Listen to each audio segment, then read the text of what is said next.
Good evening, everybody. Welcome to L'Dor Va-Dor's monthly Rabbi Sam Silver Controversial Issues Forum. And I'd like to welcome our guest, Dr. Phillip Dukes, who is also a bishop, and Rabbi Barry Silver. With that, I will turn it over to them. I want to thank everybody for being on the line and zooming in to watch. I want to thank Sharon for orchestrating this. I want to thank my good friend, Dr. Phil Dukes, for joining us. Also, I want everyone to know this is being recorded, and I do intend to disseminate this because we're going to be talking about very important issues that I think other people will want to know about even after this broadcast.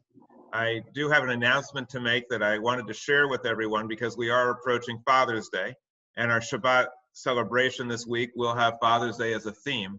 And so I thought it would be a good time to announce that I do have a long-lost brother that I was acquainted with rather recently. I never knew he was my brother, but I discovered him. And that's Dr.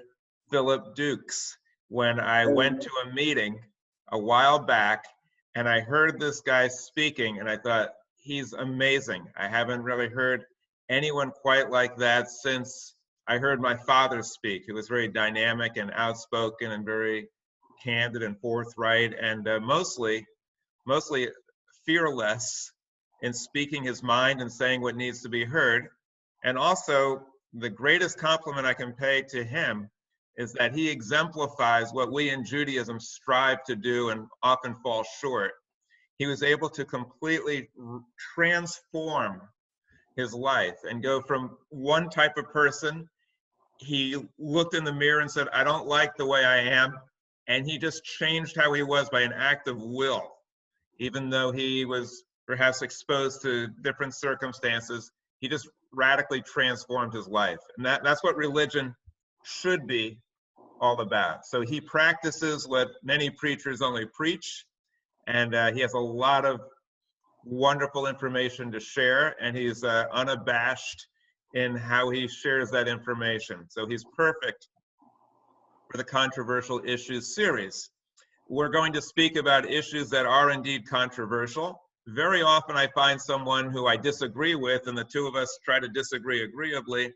With Dr. Dukes, I found someone who I agree with on many things. Theologically, our conception of the divine is quite different, I think. I'm not sure. But we agree on a whole bunch of things, but it doesn't matter because I'm not interested in speaking with people who think the same way I do. That would be pretty boring, and they'd probably be locked up in an institution somewhere if their thinking was the same as mine.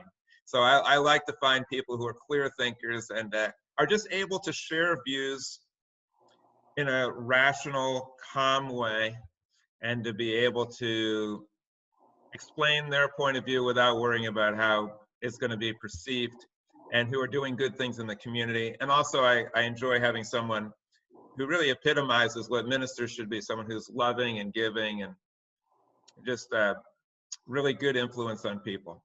And so I'm going to introduce Dr. Phil Dukes to start out the discussion, and then I'll have him speak for a little while, maybe 5-10 minutes or so, about what's going on in the world today, and longer if he wants. And then I'll share some thoughts of my own, and then we're going to open it up for everybody else to join in. Feel free to ask a question, or share information, or do both. We, in this Controversial Issue series, do not believe that the speakers are the only ones who have any information. We believe everybody has a lot to share. So you are not required to limit yourself to a question. You are encouraged to share your point of view.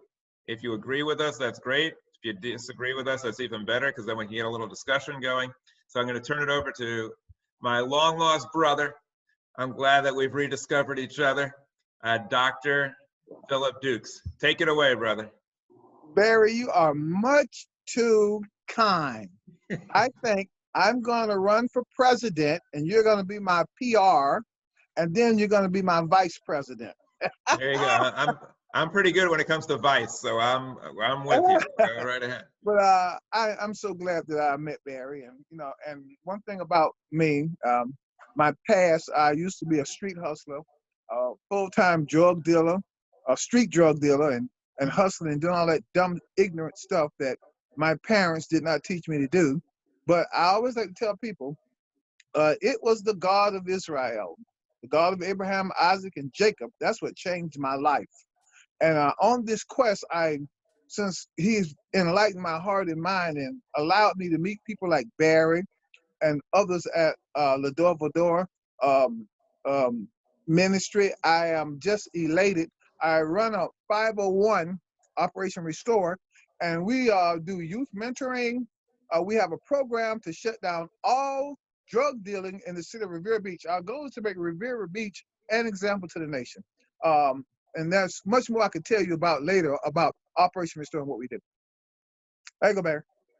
Well, I do want to encourage people to support Operation Restore, and afterwards you'll be given some information if you want to get involved. But he has a very worthy goal, very ambitious goal, and it's one that L'Dor Va-Dor shares. So we're working in partnership with you. So Dr. Dukes, maybe you could share with some people what you think about the current crisis right now that the nation's undergoing with the police, your views on police reform, maybe your views on the protests and the reaction to it and Black Lives Matter, and where you think we should go as a nation. What should we be doing? Well, a lot of the problem is that people are giving these protest.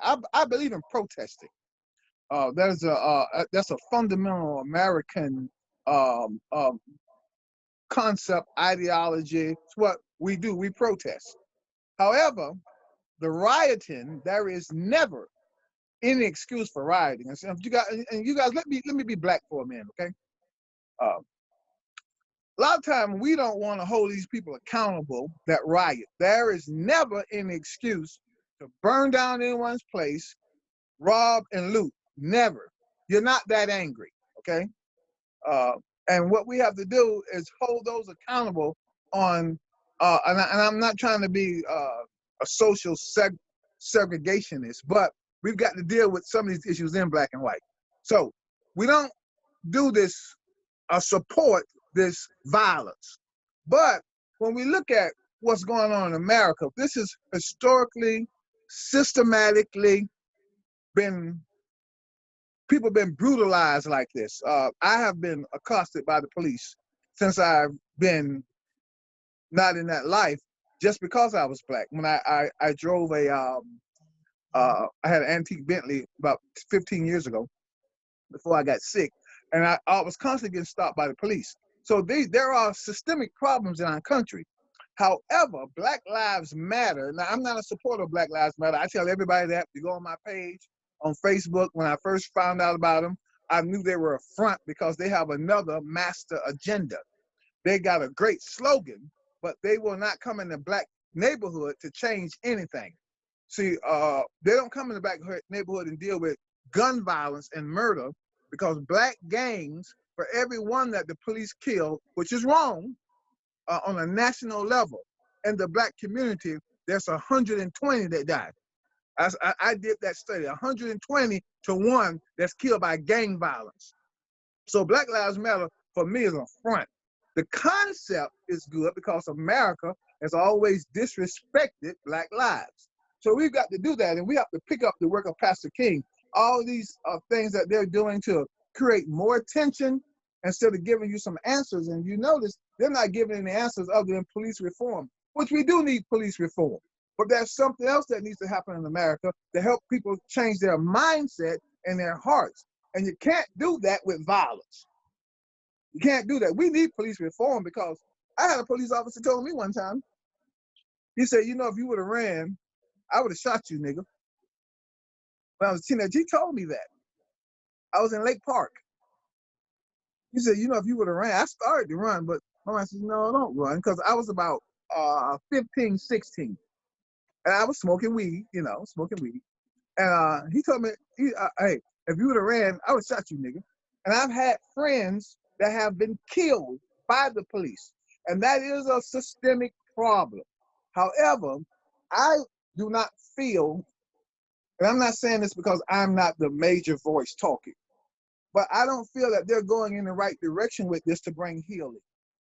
We need to have relationships and we work together and solve these problems together, neighborhood by neighborhood, by changing the mindset of how people look at black people. Because until 9/11, the most feared man in America was a black man. I would get on the elevator with some white people sometimes, depends on who they were. If it was not enough of them, they would get off right at the Palm Beach County Courthouse. You know, they would get off the. I had two ladies get off the elevator with me. I had one guy he was so nervous. Well, you know, I'm 6'5", but you know, I'm big, but I'm harmless, and he was sweating bullets. I said, hey, dude, listen, I ain't gonna do nothing to you, man. What's up? So we have to deal with these issues, but we have the right level of works. But we do not have the right level of works right now from these different organizations. This is why I'm glad that Barry and I were having this conversation, so we can create something to show people how this is done. Because police reform needs to happen, but this doing away with the police is absolutely ridiculous because you got a few bad apples. Phil, if you would tell people what you thought of your incarceration. I've heard you say that you thought it had a restorative effect on you. Oh, listen, me going to jail was one of the best things that ever happened to me. Because this is what prison does for you. Let me use some of my grandmother's language. It will either bring you or send you. Okay, it'll either bring you or send you, because when you get locked up and it's justifiable for what I was doing when I was in the street, it makes you reflect. It slows you down. It makes you look at yourself. The only time prison doesn't work, or being locked up doesn't work, when you know you were wrong, is when you don't want to change. See, I don't believe that another man can rehabilitate another man. You can talk to him, you can show him different ways to give him opportunities, but he must come to the conclusion that I need to change. Well, I came to that conclusion because I like to dress, I like to look good, I like to eat good, and I didn't like being incarcerated with a lot of other men. I love the brethren, but I didn't like that group setting, that atmosphere. And when you're in prison, prison is not as bad as some people say it is. It's bad. But if you're there and you know you've been wrong, I have plenty of friends that were way worse criminals than I was. I got a friend finna get out right now, just did 18 years, did 15 before that. And he just came to the conclusion he was robbing and he was killing folk. He didn't get convicted for the murder, but he just called me a few weeks ago. He said, man, I got to give this up. I told him you should have been gave it up. So prison is a good place for people who keep on bucking the system. And as a black person, I know that the system is not fair for black people. Even your studies show that. However, if you're doing crime, that's where you should go. And then we have prison ministries to talk to people. I'm an advocate for putting people in prison, especially when they won't listen. And in my situation, in my community, they're community terrorists. Because what you're gonna do when I put these dope boys in prison in my city, which they don't like for me to say, I just saved his life and another guy that he was gonna kill life, and another guy that was another young person that was watching him, trying to emulate them. So prison is a good thing. I just want to pick up on what Dr. Dukes was saying. He talked about Black Lives Matter. The slogan is a good one, and the message that Black Lives Matter is good, but the slogan and the movement has been hijacked by a group that does things that are not very helpful. And I just want to point out also, when President Trump got elected, a group emerged called the Women's March. And they did something good. They said, you know, women don't appreciate having someone in office who is so abusive towards women. And they galvanized support. They led a march and protest. And that was a good thing to gather people in support. But then the movement got contaminated by, among other things, anti-Semitism. And the leaders of this group were infected with anti-Semitism, but because they had a message that some people, especially on the left, like to hear, they got a pass. And people were saying, don't worry about it. It's just a minor element. Don't worry about anti-Semitism. We got more important things to worry about. And that's a wrong approach. So then you have the Nation of Islam. Well, the religion of Islam has some very pleasant things to it. However, when it was taken over by Farrakhan, it got contaminated with anti-Semitism. It became ugly. And I believe the same thing is true with the Black Lives Matter movement. They tend to vilify people, And usually when somebody's vilified, Jews are the first ones and the worst ones. And so they vilified Jews, and then they had on a platform that Israel was practicing genocide. So if Israel's practicing genocide against the Palestinians, they're not really very good at it. Now, Because the Black Palestinians, Lives Matter also take that position. right? Leaders in Black Lives Matter. So I don't mean to cut you off, Barry, but Go Black ahead. Lives Matter. They were never. And I've said this from my pulpit in my Black community. I say it all the time. They were not designed to change anything. They had a whole different agenda for what they're doing. They just ride in on the problems that Black people are having because they're promoting anti-Semitic concepts, attitudes. They're also promoting non-responsibility for Black people. They're blaming white people. When you listen to their rhetoric, they're saying stuff like this. These looters and these people are doing this because this is what the white man taught them. When you listen to their rhetoric, and I'm telling you some stuff, I'm telling you what go behind the scenes, because there are one conversation that a lot of these movements like this have in the public eye, and then there's another one that they have with Black people. All right. So Black Lives Matter, I have a very, very bad disposition. I'm trying not to use any profanity, y'all. Y'all pray for me. I have a very bad disposition for Black Lives Matter because they're a fake group. They are not concerned about changing anything. They got all these people coming in that's doing all this violence, and none of them are speaking out against it, and they are upholding. Yeah, I have a similar attitude towards the movement, and I've seen that what they do is often destructive. And when they were in charge of the demonstrations, there was a lot of looting, and then eventually other forces took over. But you see that there's really two models that some of the African Americans are following. In the Black community, you'll see some of them want to go the way of Farrakhan. It's kind of an angry, anti-white, anti-Jewish type of approach where your community, you don't do any introspection, you just paint the whites as the devils. Then there's the other approach, the Martin Luther King model, where you're very concerned, obviously, about equal rights, and you champion equal rights, but you do it in a loving way, and you speak about love and working together, and that's a very different direction. And he was a pro-Zionist, and he was very pro-Jewish, and he worked closely with Jewish people. And so the reason why I formed a natural affinity with Dr. Dukes, when I heard him, he was speaking out against Black anti-Semitism, which I've never heard anybody mention it in the Black community before. I've never heard it before. And then I saw him wearing this Jewish star, and then he said he wanted to hang out at L'Dor Va-Dor. I mean, this is the type of person that is just able to build bridges and reach out, and is a very positive influence. And then when I heard all his other attributes that he does, I was just very enchanted, which is why I wanted him to come on here. And I think what we need to do is every group needs to not only criticize the other side, but criticize your side. All right. So if you're African American, find things in your own community that need to be reformed. If you're Jewish, point out things in your own community. Stop pointing the finger at everybody else. We need to do that. But we also, once in a while, need to look at our own group.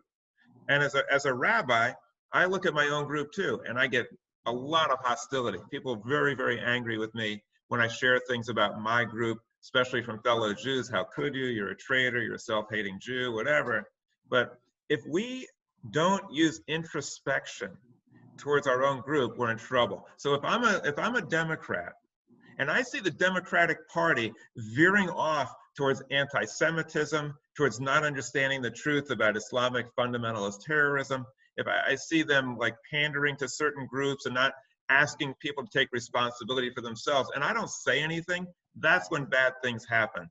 And if you're a Republican and you see your party hijacked by someone who takes over the party and then goes against all the Republican principles, and the party doesn't say anything, they just drag the party down into the ground. What we need is people who are going to speak the truth and speak their mind and not worry about it. I have been attacked by many, many people, especially from the left. And when I made comments about Black Lives Matter, I was told that these were totally inappropriate. They can do no wrong. You can't criticize. I had the privilege of working with the grandparents of Corey Jones, the family of Corey Jones, Black youth. He was shot by a white police officer. We went to work. The grandfather was a bishop. He came to me, said he wanted me to represent them legally. I'm an attorney, and also as a rabbi to work together in the community. The two of us, as soon as it happened, we went to the community and said, we want no violence, we want no conflict, we want no anger. We didn't work with outside groups, we didn't work with Black Lives Matter or anything, just the two of us went out to the community and we just said, we want justice. I heard someone speaking on TV today, the attorney for one of the victims, which was really absolutely horrendous what happened in Atlanta. We're now hearing just how despicable it was, that they literally kicked a guy when he's on the ground and shot him for no reason. This is despicable. But I heard the attorney for the family say, what we want is step one, we want a conviction on all charges. That's not what I want. I don't want a foregone conclusion before they even start. Yeah, I think they're guilty of doing a whole bunch of horrible things, but you shouldn't go in saying, I want a conviction on every charge. What we want is justice. We want is fairness and a fair result. And what we want also is for that not to be any violence. And I agree with Dr. Dukes. We need reform in the police. There's too many racists. They're not all racist, but when you have 4 people involved in snuffing out the life of someone, one with a foot on the neck and the other 3 going along, what are the odds statistically that 4 people within the same department would either kill someone or sit there and watch it be done? You know this is systemic. You know that there's institutionalized racism, and you know that the department and the police have to change. One of the best ways of doing it is to tell people that if you do not report wrongdoing or if you participate in it, you're going to be held accountable. That's what the Bible says. Don't be silent about the iniquity of your neighbor, otherwise you share in their iniquity. That is so important. And if that reform was the only one in the whole police department, we could say Dayenu. That would be enough. But there's also other reforms that are very important. So I'm glad to see that the reform is moving and that it seems to be bipartisan and that we're moving in the right direction. But more important even than changing laws, more important even than changing bad police officers, more important than getting rid of politicians who are doing the wrong thing, is a change in attitude, a change in the society, and a spiritual transformation. And I think Dr. Dukes is the perfect person to help join other religious leaders in a spiritual transformation. That's what I hope will come out of this moment. Not just a change of laws or a new bill that's passed, but a spiritual transformation. Dr. Dukes, I'll let you share some thoughts and then let's open it up to everybody else. One thing on that note, I just did a sermon at Calvary Community Church called "Where Do We Go From Here?" And I was telling them it's not about where we go from here. It's about us picking up the work we should have never stopped 50 years ago. What my organization does and what we're pushing, we have another department of Operation Restore called Building Bridges. See, we didn't build relationships after Pastor King died. What happened was Black people who got in places and they all became self-aggrandized. And those that negativity from 1611 that manifested real hard in 1968 with the Civil Rights Movement and us coming together, it died. And see, and in the evangelical movement, we've never had a love thy brother movement. You've never had in the Christian church, in the conservative Christian church, you've never had a love thy brother movement. The only people in America that really truly had a love thy brother movement were the hippies. The hippies had a love that brother movement, and they meant it across the board, from agape to eros, which was another scene.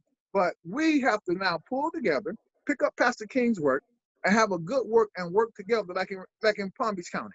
And we all pull together and work together. Amen, brother. Yeah. Okay, let's open it up to other folks. Anybody else want to join in the conversation? Share a thought, ask a question, whatever you like.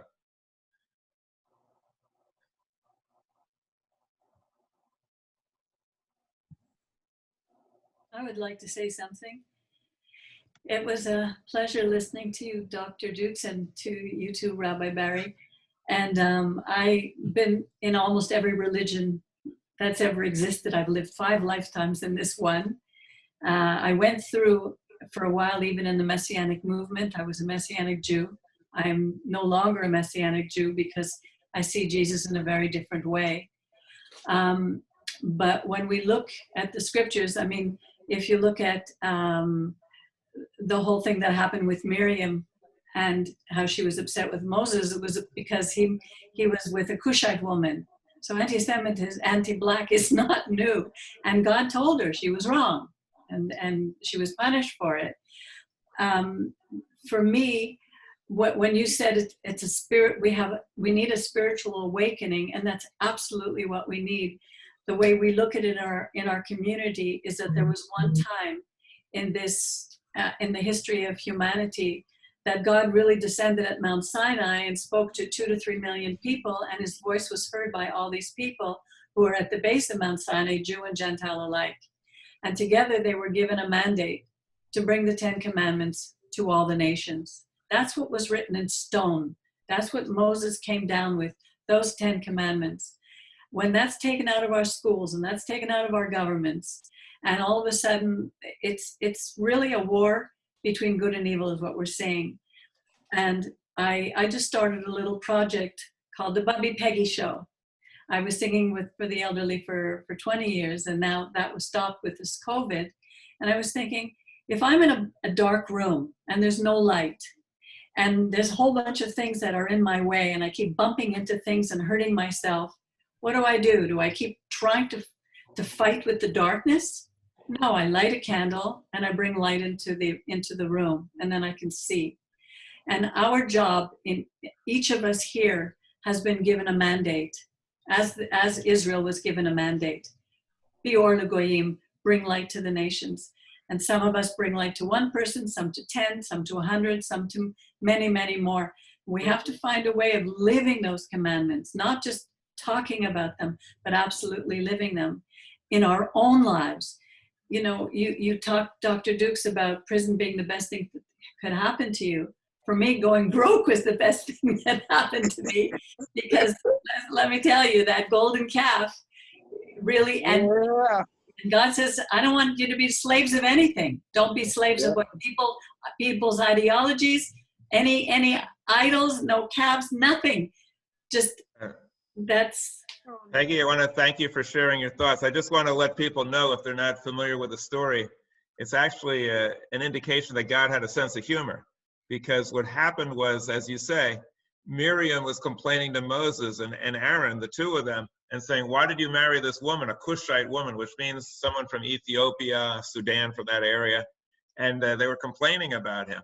So Moses was very humble, according to the tradition. It didn't really faze him. It's like, okay, what do I care? But God was not pleased. God chose Moses and didn't like someone trash talking him. So God then strikes, he says, okay, the 3 of you, I want to see you in the tent of meeting. He calls them all over. They all walk over the tent of meeting. And then he talks to Miriam and Aaron. Now, Miriam's the only one punished because apparently he still was kind of sexist. So Miriam's punished. Aaron gets off scot-free. But anyway, boom, she has leprosy. And it's kind of like God has a sense of humor saying, oh, you like white? Okay, I'll show you white.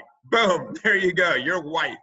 And then Aaron freaked out and said to Moses, please, you got to do something. And then Moses, who in this story was very selfless and didn't really mind what she was saying about him, rose above all that, just said a prayer to God, which was very quick, like a few words, like Refuah, and boom, she was cured. But it showed that God in this story has absolutely no tolerance whatsoever for racism. It also shows something very interesting.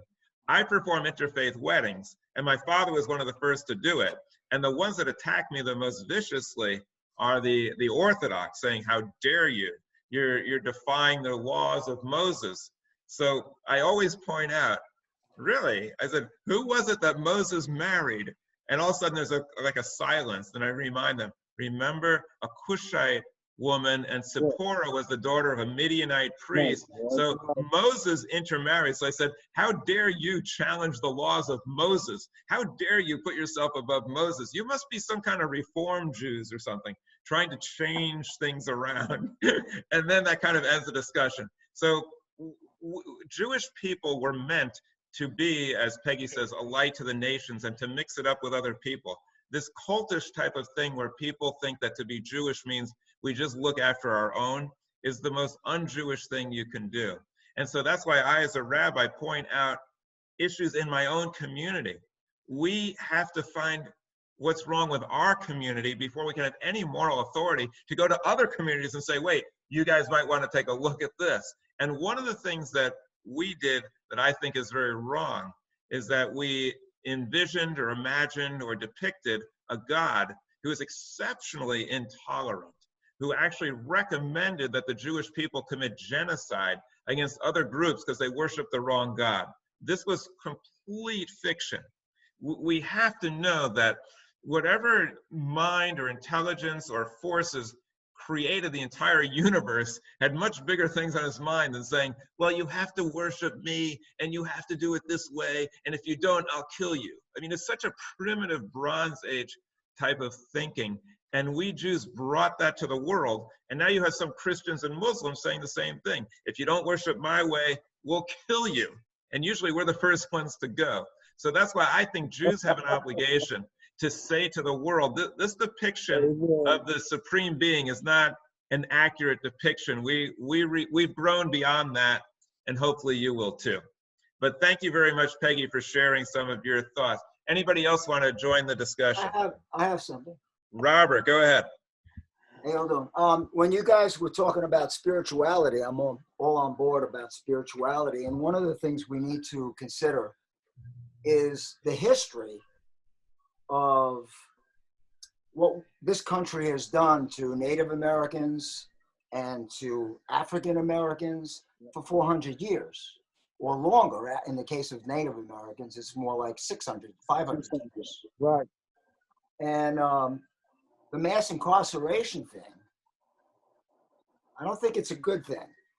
I think there's better ways to deal with crime than throwing people in jail and having private prisons, for-profit prisons. I think there are some countries that are starting to do other things, and we could prevent a lot of crime by putting a lot more money into education and healthcare and jobs programs and many other things, and defunding the police. Defunding does not mean abolish. It may not be a very good way of describing what that's about. Defunding the first time I heard it was about a week ago. And my first reaction was, oh my God, they want to eliminate and abolish the police, but that's not what it is. When you defund the police, you reduce the scope of what police do. When you call 911 and you have an emergency, chances are you're probably going to get a police officer. Maybe you'll get an EMT also. But if you have all these problems and the police are dealing with all those things and they're in charge of it, it leads, mental illness, drug addiction problems. You call a suicide problem. You shouldn't get a police officer doing all of those things. What is a police officer? Is it for crowd control during a protest? I don't think so. I think we can use social workers and nurses and EMT, and we already have the fire department, drug counselors, mental health experts, and all these other things. So divert. In some neighborhoods, they have gutted the budgets for education and for all these other things. And when you have a problem in those neighborhoods, I am told, what you get is a police officer, which is a jack of all trades, not a master of any. You want to deal with mental health? You need somebody who knows about mental health and knows how to talk to people who have a mental health crisis. Rob, I want to thank you, Rob, for joining us in the That was discussion, good. because your point is very well taken. Also, I want people to know Rob is a great musician, and he's performed with us before. Some of our political stuff he got involved with, and I have a lot of respect for him and his opinion. I'm interested in hearing what Dr. Dukes has to say, and then I'd like to also respond to what Rob is talking about. Dr. Dukes, what's your opinion about what you just heard? See, what he just said was when you start breaking the components down, and that is true. Like, well, in my program, we do mentoring, we do all these things for preventive, but things have gotten so far to the with the crime. When I talk about crime, I'm talking about guys who are criminals, and the prison system has become. They set it up for it to become privatized, but we have to look at it like that. And like you said, you got to fund some other things. But in the meanwhile, you got to bring justice back in the community. And the only way you can do that, and this is what I do on a 24/7, is have the police come in you and start breaking cycles. Because, and what I do with gang violence, these guys are murderers.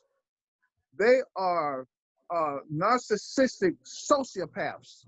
I just had a boy got killed 3 weeks ago, shot in the head right down the street from my house. So we need those preventive measures that Rob was talking about, and we have to walk up to those things, because that is the answer, to put those things back in the community. And prison, like I said before, the reason I believe in prison, not mass incarceration, for criminals, of whom I used to be one. But I don't believe in mass incarceration. That is another subject that we need to bring up and deal with. Well, Phil, we can deal with it right now, because as an attorney, I've seen the criminal justice system, and I think it's totally broken. When you talk about reform, it's not just in the police department. It's also in the whole criminal justice system. It's also in our society. Institutionalized racism is a serious problem. Rob is 100% correct. We all know this country. The studies show that a black man is 7 times more likely to receive a harsher crime than a white person. And this is what we say behind. Let me let you behind the black curtain. This is what we say in the black community: keep your black ASS out of that courtroom, because you know they're gonna put you in prison. Don't go out there. This is my mama talking. I'm trying not to use profanity. Don't take yourself out there and get involved in that, because they're gonna put your black such and such in prison, because the system is set up like that. So what I tell in our program, I say you got to avoid that, and we have to teach how we got there. How did we get here so we can undo it? Because the criminal justice system, there's still no true reform in it. No. But because you're poor, I gotta say this, because my grandmother's mother was a slave, and my grandmother was born on the last part of slavery. And she used to tell me this: just because you poor, boy, you ain't got to do crime. It might be difficult, but it's not impossible. So we got to have those other parts and look at the historical part, how we got here. But there must be a higher standard lifted up with opportunity, but no excuses, because what I'm dealing with in my community. Okay, just like yesterday, we had a shots over there on 28th Street. It's gotten so bad. So we have to work with the police. And like you said, they can't be a jack of all trades. So we have to work together to change that, because it's so messed up right now that it seems impossible, but it's not impossible. But we have to address that. So how do we get there? That's what I'm looking at. And the way I see we get there, we start small steps at a time, addressing these things, holding people accountable, and working together in these communities to change hearts and minds. Right. I couldn't agree with you more. And I think also what we need to do is, first of all, recognize the truth of what Rob is saying and acknowledge it. The country obviously was founded on slavery, on genocide, on refusing. I know, on refusing to allow equal rights for women. It was founded on all of those things. And for the fundamentalist Christians who say, this is a Christian nation, we need to bring God back in, we need to be a Christian nation. All of those things happened while this country was the most Christian of all. when the Christians had their way, the fundamentalists, there was slavery, genocide, and no rights for women. Not in spite of women, because of the religion. The Bible was used to justify all of it. And you'll they were find pseudo-Christians. They were right, and you'll pseudo-Christians. find slavery condoned in the Bible, and genocide, and no rights for women. And then what happened was the break of the fundamentalists started to, there were some cracks, and when that stopped, then you saw equal rights, freedom for people, but the vestiges of these things still linger on. And the places where fundamentalist religion prevails is the place where those things happen the most. Also, this whole effort with the monuments in these southern states, it's really quite extraordinary that somebody would actually defend having in the public square a statue to someone who is a traitor, who wanted to preserve slavery. And also another thing that's not discussed, these guys brought about the death of tens or hundreds of thousands of people. The Civil War was one of the most barbaric, brutal enterprises in the history of this country, brother against brother. They caused all of this. I have no problem with remembering history. You want to take a monument or a statue and put it in a museum, and a museum to people who are supporting the wrong cause, a lost cause, an archaic cause, that's fine. But don't put it up in the public square and say this is something we should venerate, and don't name bases after these people. That's the wrong thing to do. Don't have military people looking at these people as their heroes. And so the institutionalized racism must be recognized, but also the Black community has to take responsibility and say, yes, we've been oppressed, but is that an excuse? Like your grandmother, Phil, taught you the right thing. Yes, you've had it bad, but that's not an excuse. The Jewish people had it really bad for a long time in many instances, but never did the parents say, hey, you had it really bad, go out and cause mayhem. It was always, you had it bad, work hard, get educated, learn good values so that you can overcome it, not burn things down and cause hatred and things like that. I see that Sharon is wanting to get in here, so go ahead, Sharon, tell me what's going on. Harris Friedman. Harris Friedman has been raising his hand. Go ahead, Harris, take it away. Why don't we recognize the success of the African American community? We have a Black president, two-term Black president, all these Black mayors in all these major cities. We never had these in the 50s and 60s and 70s. The African Americans in this country have come a long way. And that's the point I want to make. So our country has changed. To have an African American president elected, re-elected, nobody would have believed that. Harris, I couldn't agree with you more. I think that the people who are protesting and demonstrating and speaking out against police abuses, they're right. I know that. I've sued the police. I've seen the corruption. I've seen the lying. I've seen the violence. I've seen the racism. They're right. But your point, Harris, is so important. They should not be marching and just condemning white society and saying that it's all bad, it's all horrible, and they're all devils, and the police are all bad. That is not true. We must focus on what you're saying. They've made tremendous progress, two-term Black president, Black representatives. We're not there yet.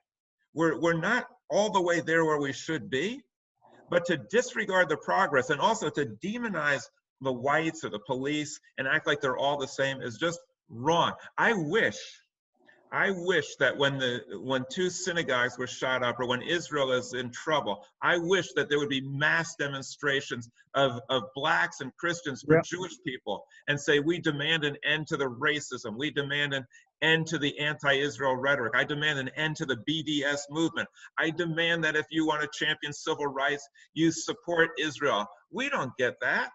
We don't have that. So yeah, go ahead. Let me tell you why. What's the gentleman's name who just spoke? That's Harris. Harris, what you're saying is true, but let me tell you why we don't have, they're not looking at the gains that we're making and why you don't have this with the Jewish community. The ideology, the philosophy of Pastor King has been pushed aside. Correct. I am a Messianic Jew. That's what I teach, Messianic Judaism. Master's degree and Messianic education, PhD in theology, okay? When I go to my brethren who believe in Jesus, who is Yeshua HaMashiach, and their ideology, they lean more toward Farrakhan than King. And that's a whole different spectrum, polarized spectrum there. And the problem that we're having because of that, what you just said, Barry, is because people like they always tell me, well, Dukes, you're just upset because you're not at the forefront. I said I should be at the forefront, but they put their thumb down on guys like me, even in my denomination, because of that reason. See, the reason that they're not looking at what gains we've made, and why they're not supporting Israel like they should, is because we got a group of black leaders that are bigots. And nobody wants to call them out on it.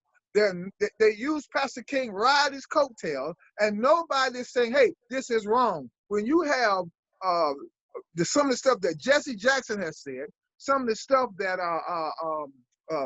Sharpton has said, and no black leaders call them accountable. You got this Jeremiah Wright in Chicago, who's an anti-Semite. Nobody, and you talk about you're preaching the gospel when Jesus Christ, who is a Jew, said, love you one another, but you're preaching hate, and they quailed and pushed down voices like mine and others because they have their own personal agenda. Yeah, you see, when Dr. Dukes says anything about the black community, any shortcomings or where they can improve, which is so necessary, he's condemned. And the establishment, the black establishment, wants nothing to do with it. Just like if I say something like, well, the Torah has things in it that we've repudiated, I'm condemned. How dare you call yourself a rabbi? What kind of Jew are you? You're a self-hating Jew. Everybody comes down like a ton of bricks. We need people who are going to be candid and honest and speak their mind. And that's why on this, as we approach Father's Day, I recall my father, who was a rabbi for many, many years, so he was 95. He would always speak out about other communities, but also about the Jewish community. How can we improve? How can we be what we were meant to be by pointing out shortcomings and where we can grow? When someone who's dysfunctional, when something bad happens to them, they said, who did this to me? But someone who's a positive thinker says, what did I do to make this happen? It is true. The black community has every right to say, look what they did to me. But if that's all they say, and if the conversation ends there, they'll never get anywhere. We need people, right. Leaders like Dr. Dukes, who are going to say, yes, the outside community did this, and sometimes they're still doing it, and we need to make improvements. But that's not an excuse not to look within and to see where we can grow. And that's what we need for this spiritual transformation, for all people to see that we all need to work together on this. Right. And there's no devils, no one group. It's not whites or blacks or Jews or Christians who are devils. We all need to see the good in all of us. And I couldn't agree with you more. Dr. King offers the path out. And if we followed his ways, then we could really see a spiritual transformation. Anybody else want to share? I think Peggy wants to share some thoughts, and then Rob does. You know, it's interesting because I always use now the Torah as my lens to see everything that's going on. The first two people who were born, Adam and Eve, who were created, they had two children. One killed the other. Murder has been in our history since the beginning of mankind. That's right. You know, so it's not a racist thing. It's just part of our yetzer, our nature. And oh, I had such a good point. Oh my goodness. Okay, let's turn it over to Harris, and then we'll come back to you, Peggy, Okay, when you thought. thanks. All right, go ahead, Harris. Okay. Well, I wanted to mention black on black crime is so more outrageous than police officers killing black people. That's right. Take the city of Chicago to have a black mayor, and crime is outrageous.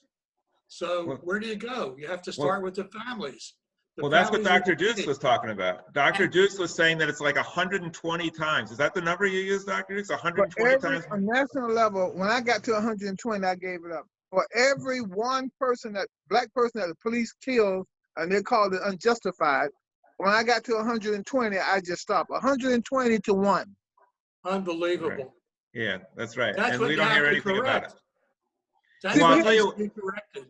I'll tell you what's more unbelievable. When I mentioned that in a sermon and also mentioned the anti-Semitism of Black Lives Matter, I was attacked by people, fellow liberals, who said, how dare you mention that?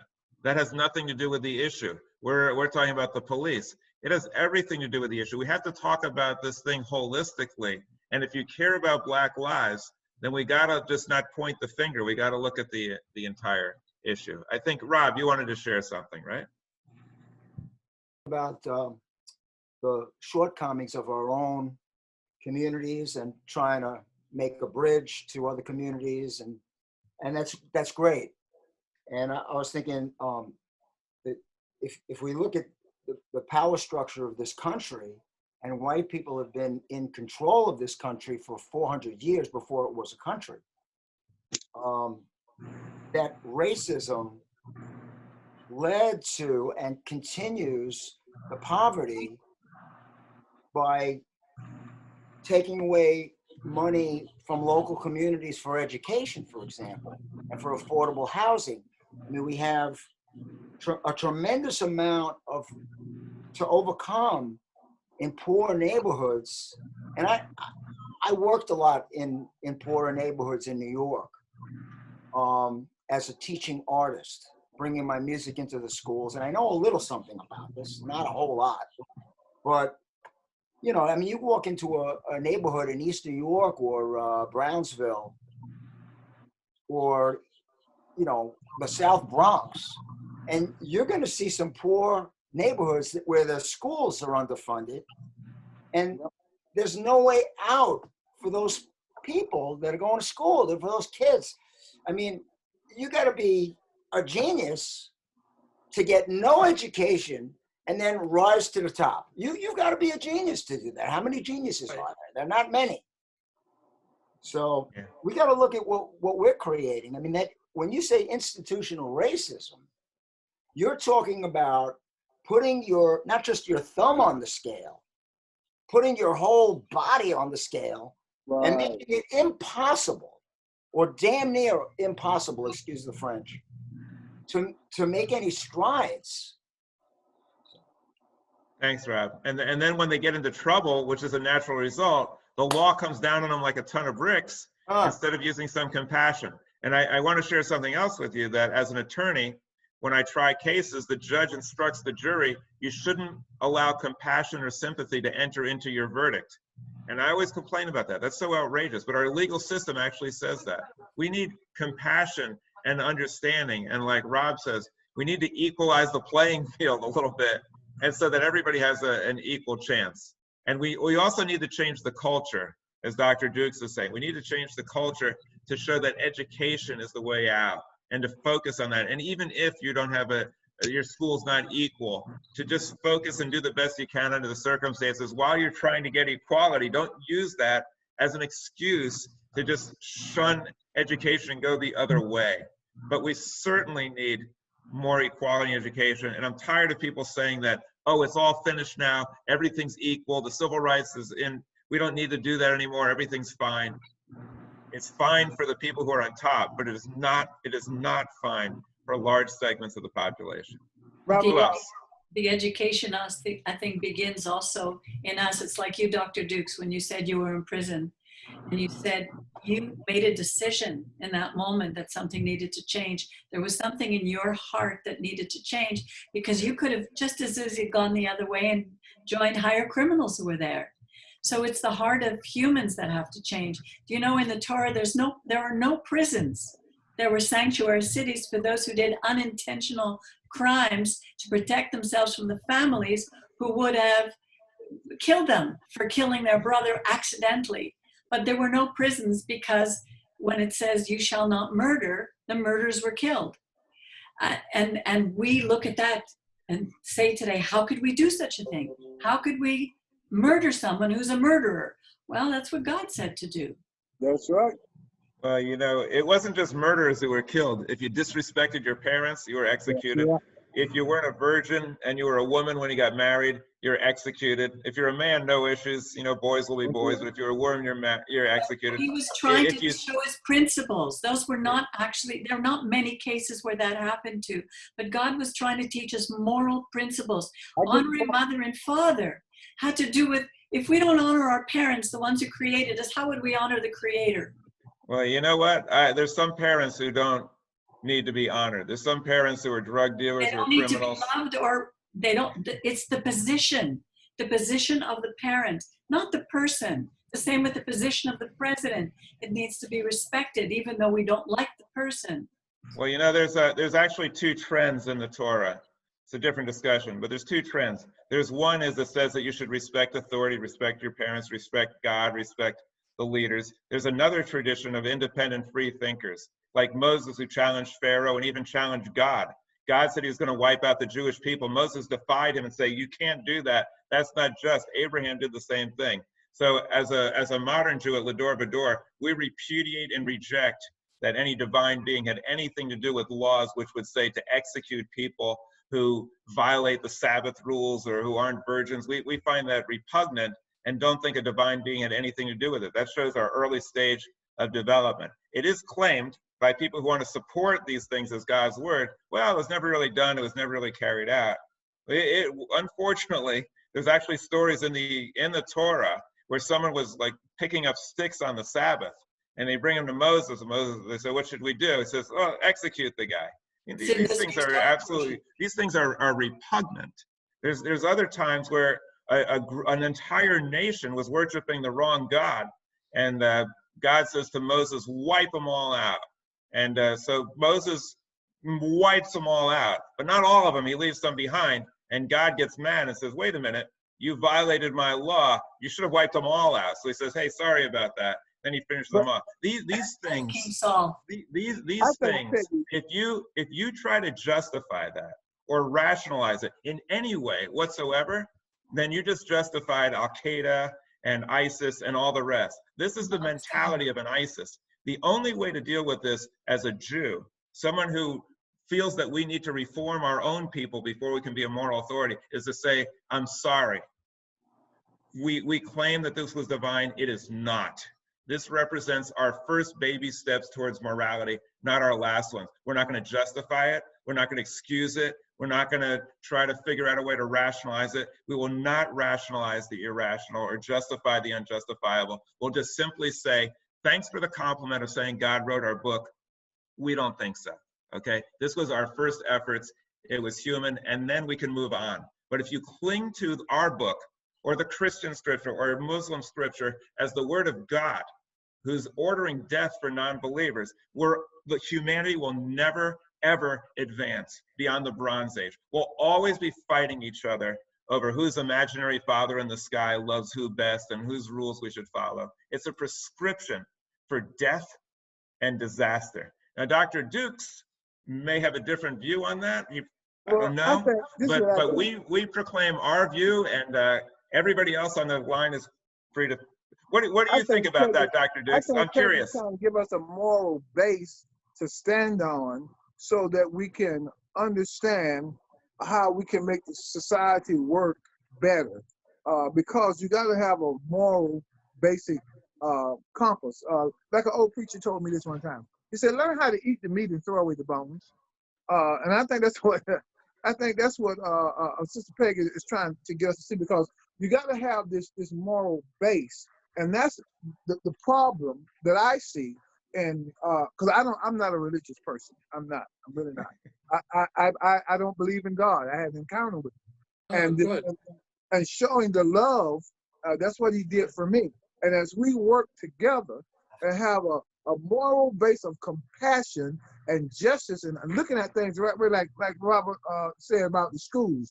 You look at these schools, you see all this poverty. You see, well, how the Sam Hill they're going to come out of this? And we start working together, because we can change some things, but we got to have an example. Because what we're talking about right now is something that goes back, like you said, 400 years ago. But it was never dealt with the right way. And every time it comes up, we get these self-aggrandizing people get in position to get money, to get power, and they really are not caring about people. Hey, Dr. Dukes, you're a breath of fresh air, but I'm gonna take it one step further. You said you got to eat the meat and throw away the bones. I'll take it one step further. Let's stop eating the meat or the bones. Let's stop using animals for food, because that's the reason why we got the coronavirus. That's a pretty high price to pay for eating meat. Also, SARS and MERS and climate change. I mean, let's start phasing that out. You're messing with my burger here, man. You can't mess with my burger here, man. Yeah, you know what? I could say anything about the Bible or Jesus, and Dr. Dukes would be, hey, that's just his opinion. He doesn't mind. But once I say you shouldn't eat meat anymore, now it's getting personal. Now I'm going to get a reaction out of Dr. Dukes. So I apologize for threatening some of your security beliefs. I didn't mean to do that. Rabbi, your brother Dan Silver would like to talk. Ah, my brother Dan from Tampa. Go ahead, Dan. All right. Well, it's great to be on the Zoom meeting. It's good to see Dr. Dukes. I think it's nonviolence is the way to go. I think we need police reform. Who better to do that than reform Jews to go for that movement? And as far as your Dr. Dukes says, it's like, put up your dukes, like I'm going to fight you. He preaches the opposite, which is nonviolence, which is what I think we need right now. I think the Jews and the black people should be brothers, because we both slavery in the past. The Jews were slaves, the blacks were slaves.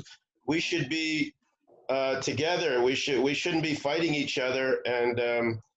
And I totally agree with what Barry said as far as like what direction the black culture is going. It's veering away from Martin Luther King, from the nonviolence, and espousing the Black Lives Matter espouses violence. And I don't think that's the way to go. It reminds me of the terrorists, the Islamic terrorists. It's like, well, we're oppressed and we want to get our message across. We want to win people over. So what are we going to do? We're not only going to kill people, we're going to do it in the most vicious way we can. We're going to behead them. We're going to do these horrible things. And this is supposed to win people over to your cause. I don't think that's the way to go. I think nonviolence is the answer. And I've seen it in the schools also as a teacher. I've seen the black culture, the values that they promote. It seems like it's like wearing a lot of jewelry and gangster rap. It's like there's no positive role models, and it seems like that's why they're going in the wrong direction. And so we need to change that. And I also want to say that the incident that happened in Atlanta at the guy at the Wendy's was very different. It's a very different situation than the George Floyd case. Sure is. It's a very different case. Again, I don't think he should have been shot and killed, but it's a little bit more justifiable than the George Floyd, which was totally horrendous, and there was no reason for that. In this case, at the Wendy's guy, he fought the cops. He fought them. He punched them. He stole their weapon from him, and he was in this scuffle and stuff like that. So it's a little bit more understandable or excusable, I think, for what the police can do. Again, he didn't have to shoot the guy in the back twice, but it's a totally different case than the George Floyd. So I don't think they should be grouped together. But that's pretty much what I wanted to say. I think that covers everything. But the main message I wanted to say is that they need to go for nonviolence, for Martin Luther King's message, and not toward the Black Lives Matter, which promotes violence. It's like, well, you're being violent to me, you're killing me. So what am I going to do? I'm going to go and kill innocent people and burn down businesses. And I saw some of the videos of some of the protests and some of the riots, and they just went up to innocent people and just beat the hell out of them and just killed them. It was atrocious. So that's basically what I wanted to say.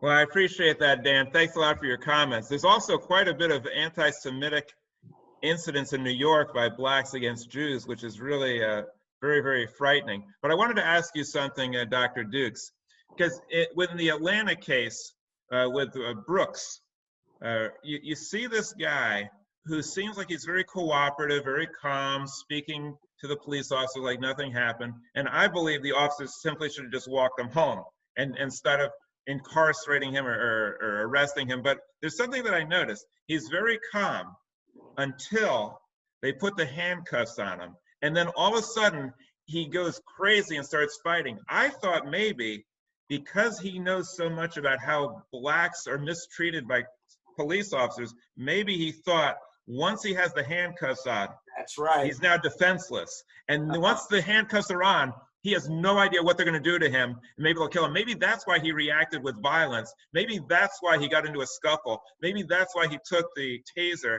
Maybe that's why he was running for his life. He probably thought he's going to die. And then he had a tough decision to make. Yeah, go ahead. That same thought. I had that same thought, and then I think if I remember correctly, they said he was inebriated. Yeah. Right, and so I had that same thought about that. It's a sad situation. It's a different situation than the Floyd situation.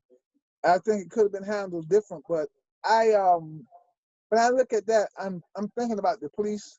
When he said he aimed the taser at him, there's a lot more to that needs to come out, and we look at it. But it's a whole different situation, and I can understand him thinking like that. Hey, we've got all these kids and shooting. He's drunk. Well, I might be next. You know, Yeah. I may be next. Yeah. You have to look at the mind of someone, a black person. He's being arrested by the police. He's scared. He doesn't know what's going to happen. Like I say, I've sued the police quite a few times, and I've seen repeatedly where they commit some violent act and then lie through their teeth. I'm familiar with it because I do animal rights law. I've represented probably at least 6-7 families whose dogs were shot by the police for no reason. And afterwards, they always lied and they always covered it up, and they never, ever offered a dime for it. They always insisted that they had the right to do that. And I knew that they were doing something wrong. They have to be trained in nonviolence and diffusing a situation and not building it up. Because I think the reason why that officer shot this guy, Brooks, I think it's not because he was afraid for his life. The guy was running away from him. It's because he got into a fight and the black guy landed a punch maybe or got the better of him, and he's thinking, I'm gonna get the better of this guy. I got the gun, I got the badge, I'm taking him out. And that's why he shot him. He said, I got him. And then he put his foot on him, like to show that he's gonna dominate him. And people like that should have nothing to do with the police department. These people should never be hired. They should never be allowed to stay on the force. There were inclinations about it, and the police are too often hiring people who are violent prone. You have to hire people who seek peace. They have to know how to handle themselves. They have to know how to be tough. They have to know how to deal with people who are killers, but they also need first and foremost to be peacemakers. And if they can't do it, they have no business being an officer. You don't give a gun and a badge and the authority to kill to someone unless you know that these people are pristine. How to do that is difficult because you need a really special person to do it. And that's why I don't think defunding makes sense. I think that you should, and I believe with Jim Clyburn and the Black Caucus, who are saying defunding isn't the right thing. It's reallocating resources, like what Rob was talking about. Reallocating. Don't send the police for everything. Use a social worker. Use somebody who knows about how to help people who are on drugs. You use other people to do these tasks. But for police work, for real police work, hire people who are smart, who are with it, and who seek peace, not people who like violence. Can I say something? I have been waiting. Go ahead, Wendy. 20 minutes. First of all, I want to say to Dr. Dukes, I'm very impressed with him. And I want to ask him some questions after, but I have to make, I can't hear you. Went mute. She went mute. We can't hear you, Wendy. Wendy, we can't hear you. She can't hear us. you hear me? Yes. Now I can hear you. Okay. Go ahead. I've been listening to a lot of Black activists, Black lawyers, and basically, you know, this went on for 45 or 50 minutes. He was not told he was arrested. He went willingly into the cop car. He let them, you know, pat him down. He willingly took the breathalyzer, which tells me that he didn't think he was going to end up, you know, that it would come out drunk. I'm not even sure that it did come out that way. They said he tested a little bit higher, but I have my doubts whether it really did. When he volunteered to walk home and they didn't let him, that's when he got scared and realized he may not get out of this. He didn't have a record. He could end up having a criminal record. I heard later he has a wife and 3 children, and their names are Blessing, Memory, and Dream. And I thought, you know, they had such hopes for these kids. So he ends up running with the taser. Now, granted, he did turn around and tase the guy. Now, you and I both know that when you get tased, it doesn't kill you. The other thing I found out is once a taser gets used twice, it's inactive. So that cop knew if he had already tased him twice, he wasn't going to tase him again. And the cop had a taser. Why couldn't he just have tased him? No, he put his taser away and he took out the gun. And Brooks was already 10 feet away when he shot him. Just to clarify, going in the other direction. Just to clarify, he was not tased. He didn't tase the officer. He shot at the officer, but he didn't tase him. And it ends up that what he tried to do with the taser was above the head of the officer. So the officer didn't even get hit. Yeah. But my point is, and obviously I don't have a firsthand view of the black man, but from my understanding, when you get in these situations and they're not letting you out of them, you feel your life can be in danger. And certainly after 45 or 50 minutes of not getting told everything, not doing anything wrong, this guy saw his life flashing before him, losing, you know, his whole family. And, you know, so he did that. I disagree with the people who are saying, I agree, it isn't a George Floyd. But you are only, as a cop, you are only supposed to be using your gun if your life is in danger. Somebody running away from you, I don't give a crap if he had murdered somebody, if Brooks had murdered somebody, but he was running away. You know, that means the cop's life was not in danger. So then, we're glad to see that he was charged with murder many times over. As far as I'm concerned, he's a murderer, and he should be put away for a long time. Getting charged today, and you know, we'll see what happens with that. But my point is that I don't quite. I agree it isn't a George Floyd, but in terms of what happened to this guy, I'm not saying it was right that he grabbed the taser.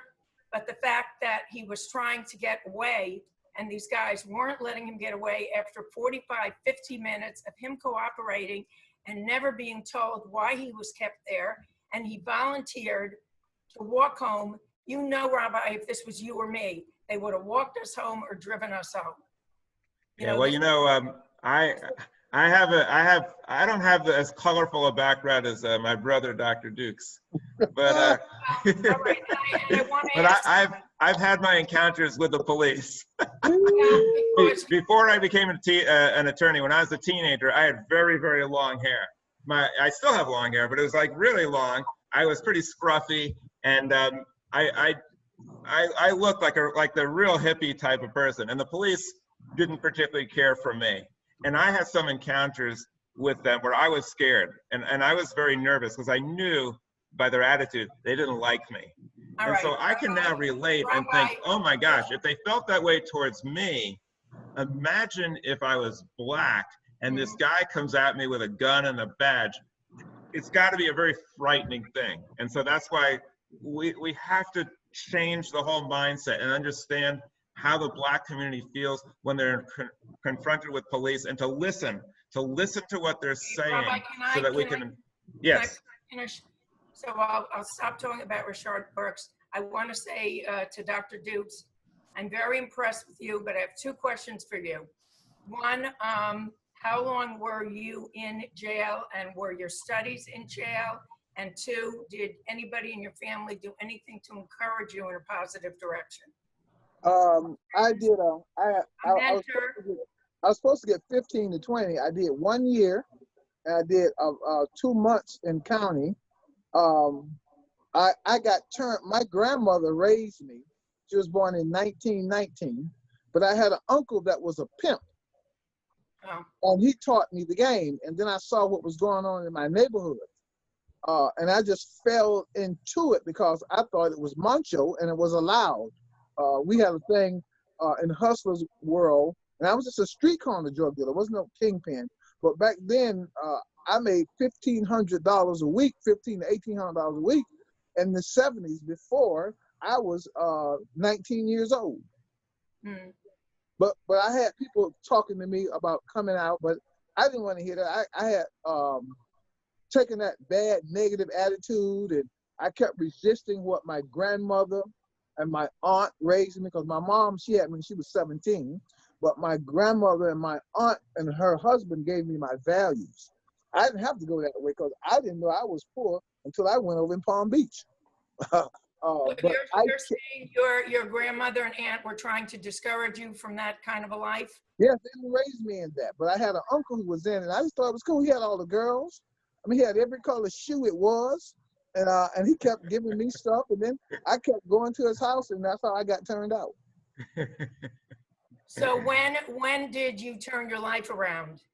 I became a serious cocaine addict in the 80s, and I had, and I didn't go back to jail, but I became a cocaine addict, and before that, I had heard the voice of God. I was in a church service one day, and I heard the voice of God, and he told me I didn't know him. And I had ignored that voice for years. And then the Lord kept speaking to me. That's how I came out. Then when I came out, that's when I went to school. I went back to seminary. I went to a conservative seminary.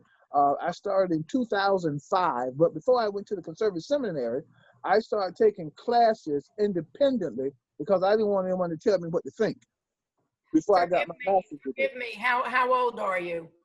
I'm 63. Okay, so you were in your he's my twin brother. I'm 63 also. So Dr. Dukes. In your 30s, you were Yes. doing this. Yes. Okay, I'm sorry, continue. Yes, and that's how that was my experience, because when you talk about hustling is all the same. And I just got caught in the street life. You know, you got the girls, you get this money, that fast life. I'm a trained chef. My grandmother taught me how to cook, and I graduated from North Tech. I'm a trained chef. I write music. I play bass guitar, piano, and I just drifted away from the stuff that was in me because of what was going on in the streets. And I saw the money and all that stuff and the attitude, and I just went in it. But when I became an addict, that's what humbled me. I did so much cocaine that I had to get a heart transplant. And Really? it humbled me. Wow. It humbled me.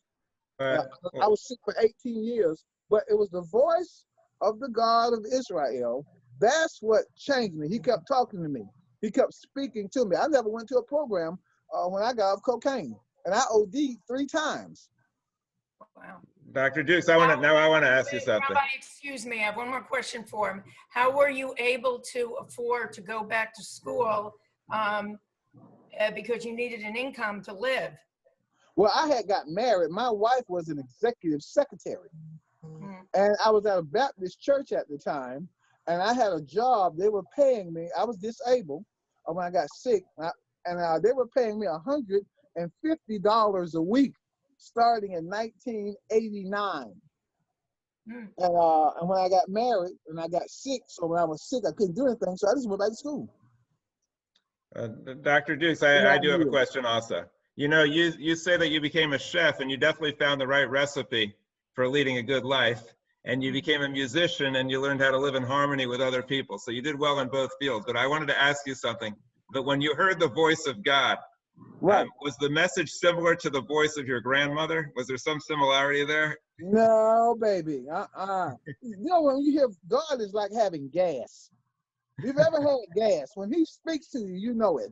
It's a All whole right. different thing. Now, a lot of people, they discount, I never push my belief on anyone. But I tell people what he did for me because see, I was a hardened criminal that I gave myself to it. I was such an, y'all excuse me, I was such an ass that if you would have met me then, you would say, what a vile person, you know. But when he began to talk to me, and I found that I started studying my history about God and concepts of God, but this was his voice. And then when he introduced himself to me, being the God of Abraham, Isaac, and Jacob, because you couldn't talk to me, I started studying. I said, well, this God is real, and there's a difference between religion and relationship. Then when I found that out, because all of us are born with a number in our head, and it can be dialed, and people can manipulate you. And we got our own ideologies and concepts. But when he comes, see, that's what made Dr. King what he did in the earth. When the living God comes, it's a whole different situation. And when he comes, you know, you can't know him and have hate in your heart. You can't know him and be all about self-aggrandizement. You can't say you know him and not love your brother. Dr. Dukes, it's always a pleasure listening to you. I'm always inspired by you and appreciate the participation of others. I'm going to try to get, Dr. Dukes will be joining us a lot in the future. I also want to encourage people to support his Operation Restore. He goes out into the inner city and tries to help people turn their lives around, and he's a perfect role model to do it. He's not just, you know, talking the talk, he's walked the walk. And Operation Restore is something that we'll definitely support at L'Dor Va-Dor, and he's going to be with us in the future. One of the emails, Rabbi? Let me give you the address. Go ahead, go right ahead. Our address is P.O. Box 10111, Riviera Beach, Florida 33419. We're a 501c organization. P.O. Box 10111, Riviera Beach, Florida, zip code 33419. My email is drphillipdukes@gmail.com. And we're going to have a website up in the next 4 weeks. And what we're doing, we're raising money because we're pulling people together. And let me be real frank about this. I want to see my white brothers come down in Riviera Beach as we go to work and show these bigots on my side of the track that there are white people that really care and want to help you change your community and counteract some of that foolishness. So whatever donation that you send, I will be greatly appreciate to help us move forward. And when you say P.O. Box 10111, that means 10111? Yes. Okay. Thanks. We're going to have him on in the future. And I'm trying to get together with him to sing We Shall Overcome and to put it on the, maybe in our service, because we're going to read the passage, We Shall Overcome, this Friday, where it actually comes from. And we're going to sing that. I'm going to celebrate my dad's life on Father's Day and share how his wisdom can help us get through this period. And I'd love to mix it up with Dr. Dukes. He's a great musician. He's played for us at L'Dor Va-Dor. My yarmulke is off to you, Dr. Dukes. Thank you very much for all you've done. And thank you, everybody, for joining us on this wonderful broadcast. Over and out. Hope to see you on Friday night. Bye-bye, everybody. Bye-bye. Bye.